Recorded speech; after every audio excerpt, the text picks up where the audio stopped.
Awal tahun 2023, IHSG dibuka di angka 6.900-an. Dan dalam waktu 2 minggu terakhir, sudah turun sekitar 3,8% ke angka 6.600-an. Kalau IHSG turun segitu, biasanya saham-saham di dalamnya bakal turun lebih kenceng lagi. Salah satu sektor yang turun cukup dalam beberapa waktu lalu adalah sektor perbankan. Bahkan 4 saham perbankan ke Bank Indonesia pun turun mencapai 2 digit persentase. Wah, jarang-jarang saham BBCA, BBRI, BMRI, dan BBNI turun sedalam ini. Apakah sekarang waktunya dicicil? Dan kira-kira mana nih yang terbaik buat dikoleksi dari keempat saham ini?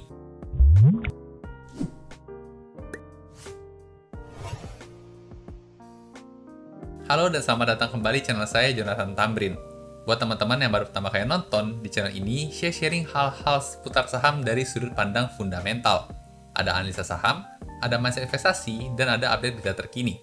Jadi, buat teman-teman investor, boleh banget nih, diklik tombol subscribe dan nyalakan lonceng notifikasinya, biar nggak ketinggalan update-update video berikutnya. Di video kali ini, saya mau sharing hasil komparasi fundamental dan valuasi 4 saham perbankan update kuartal 3 tahun 2022. Kita akan coba lihat, dari 4 emiten bank ini, mana sih yang lebih menarik buat koleksi di awal tahun ini?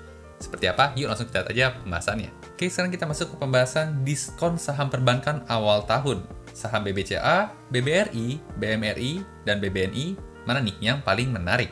Analisa fundamental, valuasi, dan prospek update kuartal 3 tahun 2022.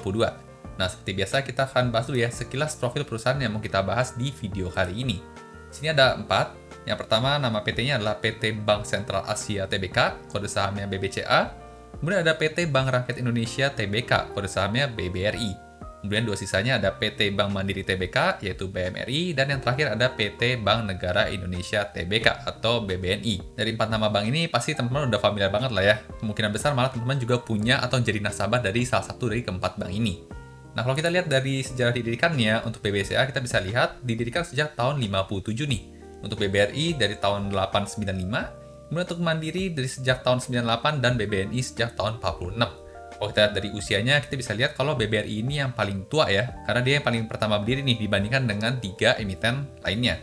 Nah, kalau untuk masalah IPO-nya sendiri, untuk BBCA sejak tahun 2000 IPO-nya, BBRI sejak tahun 2003, BMRI tahun 2003, dan BBNI sejak tahun 96. Nah, agak beda ya. Kalau dari segi IPO-nya, BBNI ini yang IPO duluan di bursa kita. Nah, selanjutnya kalau kita lihat dari sisi market cap, per video dibuat, BBCA ada di angka 982 triliun rupiah nih. Dan kalau kita lihat urutannya, dari sisi yang market cap terbesar ya di bursa, itu BBCA menempati posisi ranking nomor 1 nih. Jadi yang nomor 1 terbesar market cap-nya di bursa kita. Nah, selanjutnya bagaimana dengan BBRI? Kalau BBRI market cap-nya ada di angka 672 triliun rupiah. Dari sisi ranking juga menempati posisi persis di bawah BBCA ya, yaitu ranking 2 di sini. Nah, untuk Mandiri sendiri, market cap-nya ada di angka 423 triliun, yang menempati posisi ranking 4. Dan yang terakhir BBNI ada di 160 triliun rupiah, atau ranking 9. Nah, sini kita bisa coba lihat ya, kalau kita coba menjumlahkan market cap-nya Bank Mandiri dengan BBNI, itu masih belum bisa mencapai BBRI maupun BBCA, saking besarnya kedua bank ini. Jadi memang dari skala perusahaan, BBCA memang sudah gede banget, dan sangat terkenal di Indonesia ya.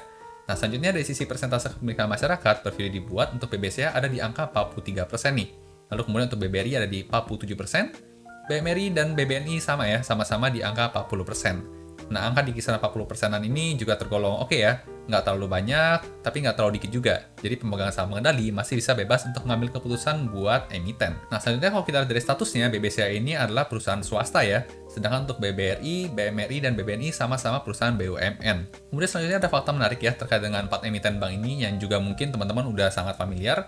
Kalau memang 4 emiten besar ini rutin membagikan dividen. Nah, namun kalau kita coba compare, kira-kira mana sih dari 4 emiten ini yang paling banyak memberikan dividen? Kita bisa lihat ya. Dari average 5 tahun untuk dividen payout ratio, untuk BBCA ada di angka 37%, BBRI di 61%, untuk Mandiri di 53%, dan BBNI di 27%. Jadi kalau dari segi jumlah atau proporsi dari total net profit, ternyata BBRI ini yang paling royal membagikan dividen ya, sebesar 61% dari total net profit dijadikan dividen. Nah, selanjutnya kalau dari sisi yield-nya sendiri bagaimana?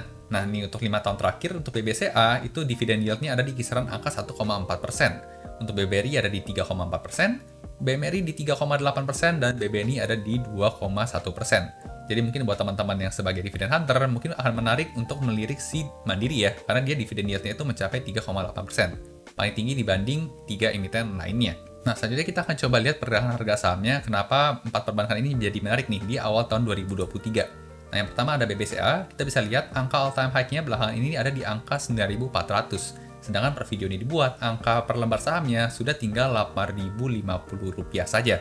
Dan kalau kita lihat persentasenya, ternyata sudah minus sampai 14%. Nah, selanjutnya untuk saham BBRI, kita bisa lihat berapa waktu lalu all time high-nya ada di Rp5.020 per lembar saham. Sedangkan per video dibuat, angkanya sudah ada di angka Rp4.480 per lembar saham. Atau dalam artian minus 11% ya, 2 digit juga. Lalu kemudian untuk saham Bank Mandiri, kita bisa lihat di sini ada di 11.000 ya, pernah berapa waktu lalu. Kemudian saat ini tinggal Rp9.175 atau turun 17%. Ini lebih parah ya turunnya dibandingkan dengan BBCA dan BBRI tadi. Lalu kemudian yang terakhir ada Bank BNI. Kita bisa lihat ada di angka 9.950 kemarin ya, berapa waktu lalu. Kemudian saat ini tinggal Rp8.675 per lembar sahamnya, atau turun sebesar 13%. Nah, dengan melihat data ini menjadi hal yang menarik ya, karena jarang-jarang nih 4 bank besar di Indonesia itu mengalami penurunan yang cukup signifikan dalam waktu yang lumayan singkat, bahkan sampai 2 digit lebih. Nah, itu tadi gambaran singkat profil perusahaan yang kita bahas di video kali ini. Sekarang kita akan coba masuk ke bedah kondisi fundamental dan valuasinya. Kira-kira dari 4 ini mana nih yang menarik buat kita lirik? Oke, sekarang kita akan coba bedah kondisi fundamental emiten. Untuk analisa kali ini, saya menggunakan file RDFE ya, atau Rekap Data Fundamental Emiten. Buat teman-teman yang belum tahu, file Excel RDFE ini saya rekap sendiri ya. Berisi data lengkap fundamental inti semua emiten dalam 5 tahun terakhir, untuk memudahkan saya analisa saham tentunya. Nah, di sini lengkap ya, ada data-data seperti contohnya profitabilitas, ada revenue, gross profit, operating profit, net profit, ada juga data neraca ya, aset, ekuitas, dan liabilitas, lalu juga ada data arus kas ya, from operation, investment, dan financing, beserta rasio-rasio keuangan fundamental penting lainnya untuk memudahkan kita analisa. Nah, buat teman-teman yang tertarik informasinya dari belakang, kita akan coba gunakan buat menganalisa 4 emiten perbankan ini dulu ya. Nah, untuk memulai analisanya, kita masuk ke sheet yang komparasi di bawah sini ya. Nah, di sini kita tinggal ketik aja saham yang mau kita bandingkan. Yang pertama ada BBCA, lalu kemudian ada BRI ya, lalu kemudian ada Bank Mandiri, dan yang terakhir ada BBNI. Nah, di sini datanya adalah komparasi update yang kuartal 3 tahun 2022 dan semuanya sudah dalam miliar rupiah. Jadi kita enak bandinginnya. Lalu kemudian di sini yang pertama ada market cap, sama seperti tadi ya. Kita bisa lihat di sini urutan market cap-nya. Yang paling besar ada BBCA di 982 triliun. Lalu kemudian ada yang kedua terbesar ada BBRI 672 triliun. Lanjut ke BMRI 423 triliun dan yang terakhir yang terkecil di sini adalah BBNI 160 triliun rupiah. Ini ada data harga sahamnya. Lalu lanjut kita masuk ke bagian profitabilitas ya. Yang pertama ada revenue, datanya juga sudah disetahunkan, kita bisa lihat. Nah, ternyata dari sisi revenue kita bisa lihat kalau BBRI ini yang memberikan revenue paling tinggi ya, yaitu mencapai 153 triliun rupiah. Namun angka revenue ini doang nggak bisa berdiri sendiri ya. Kita akan lebih better kalau kita lihat growth-nya dari tahun sebelumnya. Nah, di sini ada revenue growth year on year. Kita bisa lihat ternyata yang paling besar growth-nya adalah BMR ini, ya otomatis diwarnai hijau di sini, yaitu mencapai 11% growth untuk revenue-nya. BBCA hanya 6%, BBRI hanya 7%, dan BBNI hanya 5% aja. Lalu kemudian di sini ada juga gross profit, masih dimenangkan oleh BMRI, sedangkan untuk operating profit di sini dimenangkan oleh BBNI ya, mencapai growth-nya 77%, sedangkan BBCA aja hanya 23%. Nah, selanjutnya di sini bagian net profit ya, yang paling penting atau paling menarik buat investor biasanya. Nah, untuk net profitnya sendiri, kalau kita bandingkan dari 4 emiten ini, yang paling tinggi adalah BBRI ini, yang net profitnya growth sebesar 68% dari data yang disetahunkan. Untuk BBCA hanya 23%, BMRI hanya 46%, dan BBNI 68% juga nih. Cuma memang beda dikit mungkin sama BBRI, masih lebih tinggi BBRI. Nah, sekilas kalau kita lihat dari sisi profitabilitas di sini, yang menarik adalah 2 emiten ya, yaitu BBNI sama BBRI nih. Karena kalau kita lihat dari sisi net profitnya cukup kenceng ya, di atas 50% untuk growth dibandingkan dengan tahun sebelumnya. Wah, ini menarik nih. Nah, sekarang kita lanjut ke bagian laporan neraca ya. Seperti kita tahu, neraca ada 3 komponen. Ada aset, liabilitas, dan ekuitas. Di sini juga kita bisa lihat angkanya dalam miliar rupiah semua, tapi yang penting adalah growth-nya ya. Nah, untuk aset di sini kita bisa lihat ternyata dimenangkan oleh BMR ini, yang growth asetnya mencapai 7%, dibandingkan BBNI misalnya minus 2%, dan bahkan BBRI di sini stagnan ya, atau 0%. Hutangnya growth-nya di sini juga yang paling bagus adalah BBNI, karena dia hutangnya berkurang ya, minus 3%, dibandingkan dengan BMR ini, yang ternyata naik komposisi hutangnya. Nah, namun khusus untuk emiten perbankan, hutang yang tinggi itu nggak selalu berkonotasi negatif ya, karena cukup besar komposisi dari hutang emiten perbankan ini merupakan dana pihak ketiga ya, atau uang nasabah yang didepositokan atau ditabung atau dimasukkan ke rekening, seperti itu. Nah, dicatat dalam pencatatan sebagai hutang.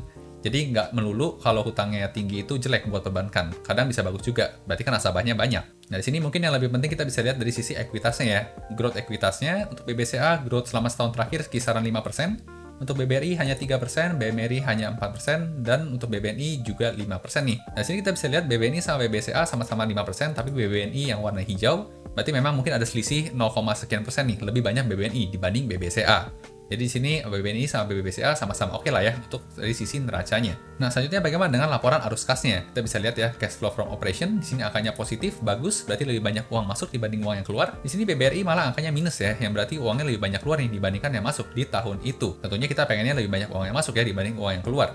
Untuk BMRI di sini akan juga positif 7 triliun.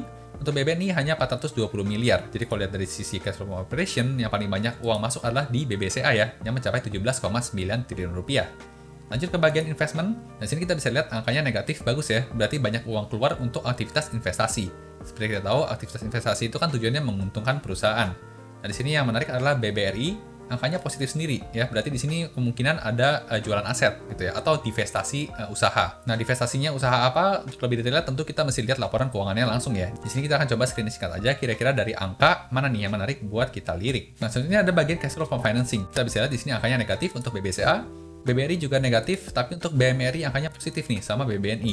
Nah, untuk financing ini kita harapannya negatif ya, karena kalau negatif ini artinya perusahaan lebih banyak lunasin hutang dibanding nambahin hutang. Atau mungkin arti lainnya bisa juga perusahaan banyak bagiin dividen nih, dibanding nggak bagiin dividen. Jadi kita bisa lihat ya, untuk BMRI angkanya positif, didukung juga dengan data liabilitas yang bertambah ya, sebanyak 7%. Nah, lanjut kita ke bagian profitability margin ya. Profitability margin ada 3, ada gross profit margin, operating profit margin, dan net profit margin. Seperti kita tahu, untuk emiten perbankan itu kan dari segi bisnis usahanya itu tidak membutuhkan COGS ya, nggak ada bahan baku di situ. Sehingga gross profit marginnya semua 100%. Lalu kemudian untuk operating profit margin, sini kita bisa lihat yang unggul adalah BBCA nih, yang mencapai 69% untuk operating profit marginnya. Untuk sisi net profit margin juga dimenangkan oleh BBCA ya, yang mencapai 56% nih. Beda jauh dibandingkan dengan BBRI, BMRI, atau BBNI yang hanya kisaran 30%. Karena berkat nama besar dan kualitas layanannya juga, BBCA bisa berani nih, masukin net profit margin sampai 56%. Lanjut ke bagian ROE atau return on equity, kita bisa lihat di sini dimenangkan oleh BMRI ya. ROE-nya paling tinggi nih, yang mencapai 19%. Meskipun sama BBCA dan BBRI juga beda tipis ya, di sini 18% aja. Tapi kalau kita compare sama BBNI cukup agak jauh nih, hanya 14% untuk ROE-nya. Nah, kemudian dari sisi rasio debt to equity ratio atau rasio hutang terhadap modal, kita bisa lihat di sini yang paling aman adalah BBRI, yaitu hanya 4,67 nih untuk rasio hutang terhadap modalnya.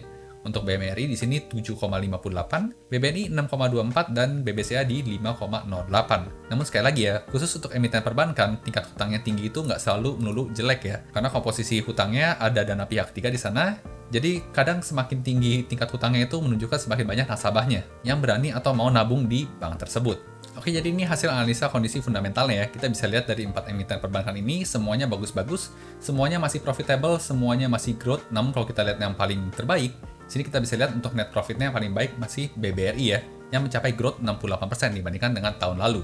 Tapi kalau dari sisi net profit margin, kita bisa lihat BBCA nih yang paling baik, karena dia sampai 56% untuk net profit marginnya. Lebih tinggi jauh dibandingkan dengan kompetitornya. Sedangkan kalau dari ROE kita bisa lihat BMRI juga mengungguli ya ketiga emiten yang lainnya mencapai 19%. Jadi dari sini kalau saya lihat bisa saya katakan sangat baik ya untuk tiga emiten ini. Untuk BBNI meskipun kinerjanya masih positif, tapi memang secara kualitas fundamental tidak sampai sebaik tiga emiten yang tadi ya. Nah, kalau udah tahu kondisi fundamental seperti ini, gimana milihnya nih? Masih banyak juga nih kandidatnya buat dipilih karena secara fundamental sama-sama bagus. Nah, tentunya ketika emiten yang kita analisa itu sama-sama bagus, kita akan beralih ke poin selanjutnya yaitu soal valuasi ya. Kita akan menilai nih, kira-kira dari 4 emiten ini mana yang memiliki valuasi paling murah atau paling under value gitu ya, atau paling menarik lah dibandingkan dengan emiten yang lainnya. Karena kalau suatu valuasi saham sudah kemahalan, biasanya kecenderungan harga sahamnya adalah untuk turun, tidak naik lagi. Tapi ketika valuasinya itu tergolong murah atau lebih rendah dibandingkan biasanya, maka potensi untuk naiknya lebih tinggi dibandingkan resiko untuk turunnya. Nah, kita lanjut ke bagian rasio yang pertama ya, yaitu PBV. Di sini kita bisa lihat price to book value untuk BBCA ada di angka 4,68 nih. Ya, di sini BBRI hanya 2,27, BMRI hanya 2, dan BBNI hanya 1,23. Sekilas bisa kita lihat kalau di sini yang paling rendah adalah BBNI ya. Di sini kita bisa lihat BBCA sangat premium, dihargai 4,64 nilai bukunya. Secara rule of thumb, PBV ini dikatakan wajar kalau di angka 1, dikatakan overvalue kalau di atas angka 1. Nah, untuk BBCA di sini malah angkanya 4, tergolong sangat overvalue kalau dari pakai rule of thumb biasa aja. Cuma memang kita tadi bisa lihat ya, secara kondisi fundamental BBCA juga memang nomor 1. Jadi menurut saya memang wajar perusahaan yang bagus dihargai mahal. Nah, jadi gimana dong kita pakai patokannya? Nah, kita akan gunakan patokan 5-year average PBV-nya ya. Jadi kita bisa lihat selama 5 tahun terakhir average BBCA di angka 4,48. Jadi sebenarnya angka PBV di 4,64 ini tergolong cukup wajar lah ya, cukup biasa aja secara 5 tahun terakhir. Nah, untuk BBRI di sini di 2,41, BMRI biasanya ada di angka 1,75 dan BBNI biasanya ada di angka 1,19. Sedangkan posisi PBV saat ini sudah lebih tinggi ya dibandingkan average 5 tahunannya. Jadi secara PBV dikatakan saat ini sudah di atas rata-rata atau lebih mahal daripada biasanya. Nah, di sini kita bisa lihat untuk margin of safety yang dimenangkan oleh BBRI. Nah, di sini kita bisa lihat BBRI warna hijau ya, 6%, sedangkan yang lainnya minus semua. Nah, ini kenapa? Karena PBV saat ini 2,27 itu lebih kecil dibandingkan dengan average 5 tahunannya. Ya berarti di bawah rata-rata ya 5 tahunannya. Jadi secara valuasi PBV bisa dikatakan untuk BBRI lebih menarik nih dibandingkan dengan 3 emiten lainnya. Oke, itu rasio valuasi yang pertama ya. Kita akan coba bandingkan dengan rasio valuasi yang selanjutnya, yaitu PE ratio atau price to earning ratio ya. Sini kita bisa lihat untuk BBCA ada di angka 25,45, BBRI di 12,88, BMRI di 10,37 dan BBNI di 8,77. Kalau kita bandingkan dengan average selama 5 tahunannya, ternyata yang paling menarik adalah BBNI ya. Nah, average 5 tahunannya ada di angka 15,04, sekarang hanya di 8,77. Berarti cukup terdiskon lumayan banyak. Diskonnya mencapai 42% di sini. Dibandingkan dengan BMRI yang diskonnya hanya 21%, BBRI diskonnya hanya 28%, dan BBCA malah lebih kecil lagi, diskonnya hanya 7% aja. Nah, jadi dari sisi PE ratio bisa katakan yang paling menarik adalah BBNI ini, yang punya tingkat diskon sebanyak 42%. Atau tingkat upside potensial dari PE ratio saat ini sebesar 71% nih. Ya, kalau seandainya 8,77 balik ke 15,04, naik 71%. BBNI paling menarik. Cuman memang yang perlu jadi catatan, saham BBNI ini terkenal lebih volatil ya dibandingkan dengan 3 emiten perbankan lainnya. Jadi kalau ngomongin resiko, memang dari segi resiko lebih tinggi BBNI untuk diinvestasikan dibandingkan dengan 3 emiten lainnya. Jadi kalau lihat dari sisi rasio P ratio, sebenarnya menurut saya yang menarik satu BBNI ya karena margin of safety-nya cukup besar. Kemudian yang kedua, kalau mau yang lebih stabil lagi yaitu adalah BBRI ini. Karena margin of safety-nya di sini 28%, lebih tinggi dibandingkan dengan dua yang lainnya. Jadi bisa jadi opsi ya buat profil resiko teman-teman yang mungkin lebih konservatif, mungkin akan lebih cocok di BBRI. Tapi kalau yang lebih agresif mungkin akan lebih cocok di BBNI, menurut data ini ya. Kemudian yang terakhir, biasanya juga saya menggunakan rasio yang ketiga ya, yaitu intrinsic EPS growth. Jadi kita bisa lihat ya, untuk emiten BBNI, di sini warna hijau 34% tingkat diskonnya, jauh lebih tinggi dibandingkan BMRI yang hanya 9%, BBRI bahkan minus, dan BBCA di sini tergolong sangat overvalue ya, sudah sampai minus 117%. Jadi, saham yang menarik menurut rasio valuasi intrinsic EPS growth adalah BBNI ya, di sini. Nah, setelah lihat tiga rasio tadi ya, PBV, PE ratio, dan intrinsic EPS growth, sini kalau menurut saya pribadi, saya akan lebih prefer untuk pilih antara BBNI atau BBRI di sini. Kalau yang suka resiko lebih tinggi bisa ambil BBNI, kalau yang suka resiko lebih konservatif bisa ambil BBRI. Nah, untuk detail lengkapnya juga kita bisa lihat nih selama 5 tahun terakhir di kolom atau sheet yang grafik historis di bawah sini. Sekarang kita akan coba lihat yang BBNI ya, kita coba lihat detilannya. Nah, sini kita tinggal ketik aja BBNI, maka akan langsung muncul data 5 tahun terakhir ya, semua dalam miliar rupiah. Nah, sini kita bisa lihat nih secara up to date pergerakan 5 tahun terakhir, angka-angka dari sisi fundamentalnya. Di sini ada bagian profitabilitasnya, revenue, gross profit, operating profit, dan net profit. Ada neracanya juga tadi ya, aset liabilitas ekuitas selama 5 tahun terakhir. Lalu kemudian juga ada data arus kasnya. Di bawah juga ada rasio-rasio yang tadi kita sudah bahas, namun ini formatnya dalam 5 tahun terakhir. Jadi kalau dari bagian yang grafik historis ini kita bisa lihat trennya ya, semenarik apa gitu selama 5 tahun terakhir. Di sini kita bisa lihat, khususnya coba yang valuasi ya. Nah, di sini PBV. Kita bisa lihat untuk BBNI secara PBV dia gerakannya seperti ini. Jadi sempat rendah itu di tahun 2021, sekarang posisinya di 1,23 ya kurang lebih mirip sama average-nya di 1,19. Nah, kemudian untuk PE ratio pergerakannya bisa kita lihat juga ya. Seperti ini, ya pernah sampai di angka 34,75 di tahun 2020, sekarang ada di angka 8,77. Nah, dengan lihat data tren historis 5 tahun seperti ini, kita bisa lihat ya, kok ini agak anomali nih di tahun 2020, angkanya bisa sampai 34,75. Makanya average-nya ketarik naik. Kalau kita coba exclude atau kita kecualikan, kita bisa lihat di sini PE rasionya ternyata di kisaran 10-an ya. 10 bahkan nggak sampai 12. Nah, kita bisa lihat ya, sekarang posisinya di 8,77. Ya, kurang lebih kalau misalnya balik ke angka 12, ya kurang lebih di 50% lah upside potensialnya. Oke, itu tadi analisa kondisi fundamental dan valuasinya. Sekarang sini saya mau sharing beberapa prospek yang saya temukan ya, terkait dengan emiten perbankan di tahun 2023. Yang pertama, adanya pemulihan ekonomi pasca pandemi nih. Seperti yang kita tahu, sudah 2 tahun terakhir ya, pandemi COVID masih merajalela, dan saat ini kondisi ekonomi sudah mulai pulih kembali. Dan ini merupakan hal yang positif, karena dengan pulihnya ekonomi, daya beli masyarakat juga akan meningkat ya. Dan kalau daya beli masyarakat pulih, maka masyarakat juga akan lebih yakin atau pede buat ngambil kredit ya di bank-bank. Karena kredit ini kan sumber pendapatannya dari perbankan. Jadi ini merupakan prospek yang positif nih buat emiten perbankan di tahun 2023. Kemudian prospek selanjutnya ada terkait dengan kenaikan suku bunga acuan. Nah, untuk suku bunga acuan ini sebenarnya positif dan negatif ya. Kenapa? Karena kalau suku bunga acuan naik, yang jadi positif adalah suku kredit juga naik ya.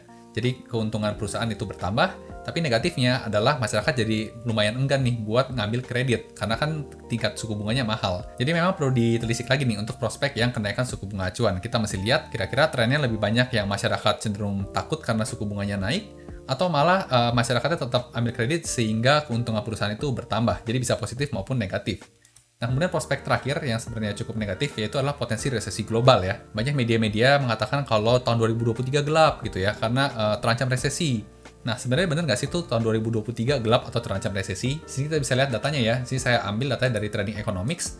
Ada dua data ya, saya ambil data PMI sama data GDP. Nah, buat teman-teman yang belum familiar, baca data PMI ini gampang ya. Kalau datanya di atas 50, berarti perusahaan-perusahaan itu pede atau optimis untuk ekspansi. Yang berarti kebanyakan masyarakat cukup pede nih dengan kondisi ekonomi sebuah negara. Di sini Indonesia cukup bagus, angkanya di 50,9, tapi untuk USA di 46,2 ya, cukup rendah. Dan China di sini di bawah 50 nih, di 49 aja. Yang berarti kebanyakan perusahaan cukup pesimis nih sama kondisi ekonomi negaranya nih di awal tahun 2023 ini. Nah, untuk Indonesia sebenarnya masih bagus, namun seperti yang kita tahu ya, Indonesia ini kan negara berkembang, dan seperti kita tahu, dua ekonomi terbesar di dunia itu adalah China dan USA. Dan untuk dua negara ini, kita bisa lihat angka PMI-nya cukup pesimis ya. Dan kalau seandainya misalnya mereka resesi, itu dampaknya juga pasti punya dampak ke Indonesia. Dan apalagi investor-investor dari asing itu juga cukup banyak ya masuk di bursa kita. Kalau mereka resesi dan tarik dananya, tentunya IHSG juga akan bergejolak di sana. Kemudian data kedua juga kita bisa lihat dari sisi GDP ya. Di sini saya ambil data quarter on quarter. Untuk Indonesia masih bagus ya, angkanya positif di 1,81. Untuk Amerika Serikat juga sebenarnya juga masih bagus ya, masih positif di angka 3,2%. Non memang yang agak mengkhawatirkan adalah di negara China ya. Di sini ada GDP-nya, ini typo ya, GDP quarter on quarter terakhir hanya 0,30% aja nih. Sedangkan kita tahu kondisi COVID di China itu kan sempat tinggi lagi. Dan itu juga pasti akan ngaruh ke ekonomi. Apalagi seperti yang kita tahu, China ini kan importir dan eksportir terbesar di dunia ya. Jadi pasti punya pengaruh besar ke ekonomi negara-negara lainnya ya, termasuk Indonesia. Nah, jadi dari sisi prospek ada positif dan negatif, dan ada negatif. Tapi kalau buat saya pribadi, saya masih cukup optimis nih ngelihat kondisi perbankan di Indonesia. Kenapa? Karena perbankan di Indonesia itu tergolong sektor yang seksi ya di mata asing. Jadi asing itu ketika invest di Indonesia akan meliriknya sektor perbankan dulu. Dan tadi juga kita bisa lihat kondisi perbankan dari 4 emiten yang tadi masih growth-nya masih oke ya. Jadi menurut saya masih no problem. Namun seperti biasa, disclaimer dulu ya. Tujuan dari video ini bukan untuk memberikan ajakan membeli atau menjual suatu saham ya. Jadi ini hanya pure saya sharing hal-hal yang saya temukan, analisa saya pribadi. Bagus teman-teman kalau dapat insight, tapi untuk beli atau jual satu saham, teman-teman harus ngerjain PR-nya sendiri ya, atau do your own research. Oke, jadi itu tadi hasil sharing analisa fundamental, valuasi, dan prospek saham perbankan versi saya. Tentunya, kalau mau lebih detail lagi, masih ada nih rasio-rasio khusus perbankan yang bisa dianalisis lebih lanjut, seperti rasio NIM, CAR, CKPN, dan sebagainya. Namun memang nggak sempat ya semuanya dibahas di sini, karena pasti bakal panjang banget. Nah, teman-teman nanti kalau tertarik, bisa langsung cek aja laporan public expose-nya mereka masing-masing. Nah, buat teman-teman yang tertarik sama file Excel RDFA-nya, kebetulan saat ini yang update kuartal 3 tahun 2022-nya udah rilis ya, dan sudah terupdate sekitar 740-an kuartal 3 emiten. Jadi udah lengkap nih data-datanya. Teman-teman juga boleh coba file sampelnya dulu, jadi kalau cocok bisa langsung pesan aja. Boleh DM atau email saya, panggil aja, bebas ya, Bang, Mas, Bro, mau minta file sampel RDFA-nya dong. Nanti bakal dibantu sama tim saya buat file sampelnya. Oh iya, just info, harga RDFA ini bakal naik nih buat data kuartal keempat dan selanjutnya ya. Jadi, saran saya, kalau cocok sih teman-teman bisa ngambil harga paket di kuartal 3 ini, sebelum naik tentunya. Detailnya boleh tanya di DM Instagram dan email ya. Nah, gimana nih teman-teman setelah dengar analisa tadi, bagaimana pandangan teman-teman terhadap saham perbankan awal tahun ini? Layak koleksi kah? Atau skip dulu karena nggak cocok sama resikonya? Tuliskan pendapat dan komentar teman-teman di kolom komentar di bawah ya, biar bisa kita diskusin lebih lanjut lagi. Suka video seperti ini, jangan lupa di like dan bagikan ke teman-teman investor lainnya ya, supaya makin jago analisa sahamnya. Sampai jumpa di video berikutnya.